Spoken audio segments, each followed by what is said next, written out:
السلام علیکم ورحمۃ اللہ وبرکاتہ اعوذ باللہ من الشیطان الرجیم بسم اللہ الرحمن الرحیم آیت نمبر 127 لیقطع تاکہ کاٹ دے طرفن ایک حصہ من الذین کفروا کافروں سے او یکبتہم یا ذلیل کر دے انہیں فینقلبوا پس وہ لوٹ جائیں خائبین نامراد ہو کر۔ اللہ پاک نے کافروں کو اتنا نقصان غزوہ احد میں اس لیے دیا تاکہ کافروں کا ایک حصہ کٹ جائے، ان کی ایک جمعیت کٹ جائے، ان کے بڑے بڑے سردار مارے گئے تھے، اور اگر یہ سارے سردار رہتے تو وہ ایسے ہی اپنے ہی جیسے پیدا کرتے اور اپنے ہی جیسوں پہ ظلم کرتے رہتے اور اسلام کے خلاف ایسے ہی سازشیں کھڑی کرتے رہتے، تو اللہ نے ایک بڑا حصہ ہی ان کا کاٹ دیا تھا اور انہیں ذلیل و رسوا بھی کیا، کیونکہ وہ تو پہلے ہی مارکے میں بھاگ گئے تھے، اور پھر پیچھے سے حملہ کرنے والے تو بزدل ہوتے ہیں نا، سامنے سے تو وہ ہار ہی گئے تھے، مسلمان ہی جیتے تھے۔ تو اللہ تعالیٰ فرما رہے ہیں کہ میں نے احد کا یہ معرکہ اس لیے انجام دیا کہ ان کافروں کا ایک حصہ کاٹ دے یا ان کو ذلیل ایسا کرے کہ وہ نامراد ہو کے لوٹیں، دوبارہ مسلمانوں پر حملہ کرنے کا سوچے بھی نہیں۔ آیت نمبر 128 لیسا نہیں ہے لکا آپ کا من الامر اس معاملے میں شیئن کوئی دخل، او یتوب علیہم چاہے تو اللہ ان کی توبہ قبول فرما لے، او یعذبہم یا انہیں عذاب دے، فإنہم ظالمون بس بے شک وہ ظالم ہیں۔ اب احد کا جو دن تھا مسلمانوں کے لیے حوصلہ شکن دن تھا۔ ریزن یہ تھی کہ نبی کریم صلی اللہ علیہ وسلم کے دندان مبارک شہید کیے گئے، آپ کا چہرہ انور زخمی کیا گیا، اور سب سے بڑی جو پست ہمت والی بات تھی، نبی کریم صلی اللہ علیہ وسلم کی شہادت کی خبر مل گئی، جس سے سب کے حوصلے پست ہو گئے۔ تو نبی کریم صلی اللہ علیہ وسلم نے فرمایا وہ قوم کیسے نجات پا سکتی ہے جس نے اپنے اس نبی کے سر کو مجروح کیا اور دانت شہید کیے جو انہیں اللہ کی طرف بلاتا ہے۔ اس وقت اللہ پاک نے یہ آیت نازل فرمائی کہ اے حبیب، ان لوگوں کے حق میں بد دعا کرنے کے لیے اللہ تعالیٰ سے اجازت طلب کی جب حضور نے، تو یہ آیت نازل ہوئی۔ نبی کریم صلی اللہ علیہ وسلم کو معلوم ہو گیا کہ ان میں سے کئی لوگ مسلمان ہوں گے، جیسے ہم نے کل پڑھا حضرت خالد بن ولید اس ٹائم مسلمان نہیں تھے، انہوں نے پیچھے سے حملہ کیا تھا۔ حضرت فاروق اعظم رضی اللہ تعالیٰ عنہ بھی بعد میں ایمان لائے تھے۔ آپ کا ایک کلمہ یہاں پہ بڑا خوبصورت ہے جس کا ترجمہ میں آپ کے لیے شیئر کرتی ہوں۔ اے اللہ کے پیارے رسول، میرے ماں باپ حضور پر قربان ہوں۔ نوح علیہ السلام نے اپنی قوم کے لیے بد دعا کی، اے رب زمین پر کسی کافر کو سلامت نہ رہنے دے، اگر حضور بھی ہمارے لیے بد دعا کرتے تو ہم سب کے سب ہلاک ہو جاتے، لیکن آپ کی پشت پاک پر قدم رکھے گئے، رخ انور پر نور زخمی کیا گیا، دندان مبارک توڑے گئے، آپ نے دعائے خیر ہی فرمائی اور یہی عرض کی اے رب میری قوم بے علمی سے ایسا کر رہی ہے، انہیں معاف کر دے۔ یعنی کہ پہلے انبیاء کرام نے تو خود ہاتھ اٹھا دیے قوموں کی ہلاکت کے لیے، لیکن نبی کریم صلی اللہ علیہ وسلم نے اتنا کچھ ہو جانے کے باوجود بھی یہی کہا کہ یا اللہ یہ کچھ نہیں جانتے، انہیں معاف کر دے۔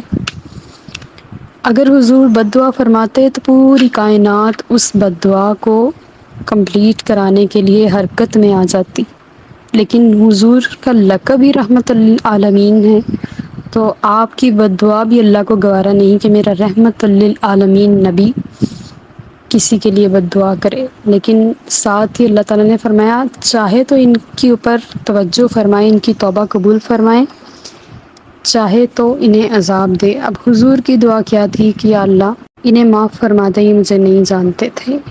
صحیح بات ہے، حضور کا مقام و مرتبہ کوئی بھی نہیں جانتا، حضور کی حقیقت ان کے رب کے علاوہ کوئی بھی نہیں جانتا۔ مقام مصطفیٰ کیا ہے محمد کا خدا جانے، بس اللہ ہی جانتا ہے حضور کی ذات مبارکہ کیا گورکھ دندہ ہے، کیا اللہ کا راز ہے، یہ اللہ اور اس کا محبوب علیہ الصلوۃ والسلام ہی جانتے ہیں۔ آیت نمبر 129، وَلِلَّهِ، اور اللہ ہی کے لیے ہے، ما فی السماواتی، جو کچھ آسمانوں میں ہے، وما فی الارض، اور جو کچھ زمین میں ہے، یغفر، بخش دیتا ہے، لمن یشاء، جسے چاہتا ہے، ویعذب، اور عذاب دیتا ہے، من یشاء، جسے چاہتا ہے، واللہ غفور الرحیم، اور اللہ تعالیٰ بہت بخشنے والا، نہایت رحم فرمانے والا ہے۔ آسمان اور زمین کی ساری سلطنت، ساری بادشاہت، جو کچھ بھی ہے وہاں پہ، جو کچھ زمین کے اندر خزانوں کی صورت میں ہے، دونوں جہانوں کی ہر بات، ہر راز اللہ ہی جانتا ہے، اور کوئی بھی شخص اس کی اصل تک کو نہیں پہنچ سکتا۔ آپ دیکھیں کب سے خزانے استعمال ہو رہے ہیں، جب سے دنیا بنی ہے، جب سے لوگ یہ ہیرے جواہرات، سونے چاندی اور مال دولت اور سب چیزیں، مویشی، کھیتیاں، ہر چیز استعمال کر رہے ہیں، لیکن کسی بھی چیز کی ایکسپائری نہیں ہوئی۔ تو یہ وہ رب دو جہاں کے خزانے ہیں جو کبھی ختم نہیں ہوتے۔ یہی حال آسمانوں میں ہے، وہاں پہ بھی ملائکہ کا یہی حال ہے، اور یہی حال زمین میں ہے، یہاں پر بھی اس کے انسانوں کا۔ ہاں، ملائکہ کا وصال نہیں ہوتا، لیکن بندے مر جاتے ہیں، دنیا چھوڑ جاتے ہیں، اور اپنا وقت پورا کر کے یہاں سے چلے جاتے ہیں۔ تو یہ ایک بٹر ریئلٹی ہے اور اٹل حقیقت ہے، لیکن پھر بھی الٹیمیٹلی پاور جو ہے وہ اللہ کی ہے۔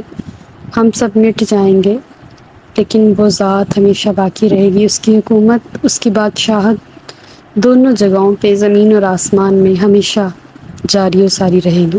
آیت نمبر 130، یا ایھا الذین آمنوا، اے ایمان والو، لا تأکلوا، نہ کھاؤ، الربا، سود کو، اضعافا مضاعفۃ، دگنا چگنا کر کے، واتقوا اللہ، اور ڈرتے رہو اللہ سے، لعلکم تفلحون، تاکہ تم فلاح پاؤ۔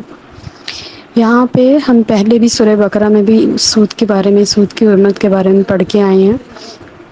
یہاں پر سودی نظام کی بات ہو رہی ہے، جس کا اس دور میں عام رواج تھا، اور ہوتا یہ تھا کہ کسی نے ایک بندے کو قرض دیا اور کہا کہ یہ اتنی تاریخ کو تم نے مجھے واپس کرنا ہے۔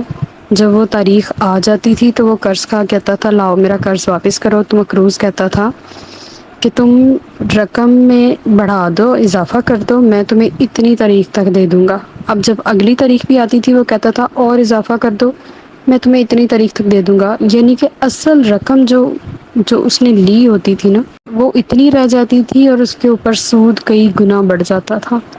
اور یہ سود در سود در سود کا نظام، جس میں وہ بندہ جکڑا جاتا تھا، اور بیکار میں ہی وہ اتنی رقم اس کے اوپر چڑھ جاتی تھی، قرض کی مدت کو بڑھانے کی وجہ سے۔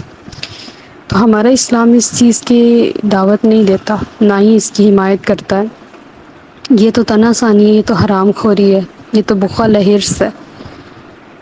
لیکن ہمارا دین ہمیں محنت کر کے کمانے کی بات کرتا ہے، جیسے نبی کریم صلی اللہ علیہ وسلم کی حدیث مبارکہ ہے، الکاسب حبیب اللہ، محنت کار اللہ کا دوست ہے۔ تو ہمیں محنت سے کمانا ہے، ہم نے گھر بیٹھ کے رقم لگا کے اس کے اوپر سود نہیں اکٹھا کرنا۔ اللہ تعالیٰ فرما رہے ہیں واتقوا اللہ، اللہ سے ڈرتے رہو تاکہ تم فلاح پاؤ۔ اور آج دیکھیں تو ہم ساری پوری دنیا IMF کے قرضوں کے تلے دبی ہوئی ہے، تو ہم فلاح کیوں نہیں پا رہے؟ اسی لیے نہیں پا رہے نا کہ ہمارے ساتھ معاملہ دوسرا ہو رہا ہے، ہم سود کی رقم چکانے میں لگے رہتے ہیں۔ آیت نمبر 131، واتقوا النار، اور ڈرو اس آگ سے، التی اعدت، جو کہ تیار کی گئی، للکافرین، کافروں کے لیے، یعنی کہ سود کھانے والے کا جو ٹھکانہ ہے وہ آگ ہے، لہٰذا اس آگ سے ڈرو جو کافروں کے لیے تیار۔ آیت نمبر 132، وَأَطِیعُوا اللَّہِ، اور اطاعت کرو اللہ کی، وَالرَّسُولَ، اور رسول کی، لَعَلَّکُمْ تُرْحَمُونَ، تاکہ تم پر رحم کیا جائے۔ اللہ اور اس کے رسول کی اطاعت، اللہ کی اطاعت ہم کیسے کر سکتے ہیں؟ ہم تو نبی کریم صلی اللہ علیہ وسلم کی اطاعت ہی کر سکتے ہیں، تو حضور کی اطاعت انفیکٹ اللہ ہی کی اطاعت ہے۔ اللہ کی اطاعت میں ہم صرف درود شریف پڑھ سکتے ہیں، جو کہ نبی کریم صلی اللہ علیہ وسلم نہیں پڑھتے۔ ہم اللہ کی اطاعت میں اور کچھ بھی نہیں کر سکتے، اور اگر ہم ان دونوں اطاعتوں کو جاری رکھیں گے تو اللہ ہم پر اپنی رحمت نازل فرمائے گا۔ وَمَا عَلَيْنَا إِلَّا الْبَلَاغُ۔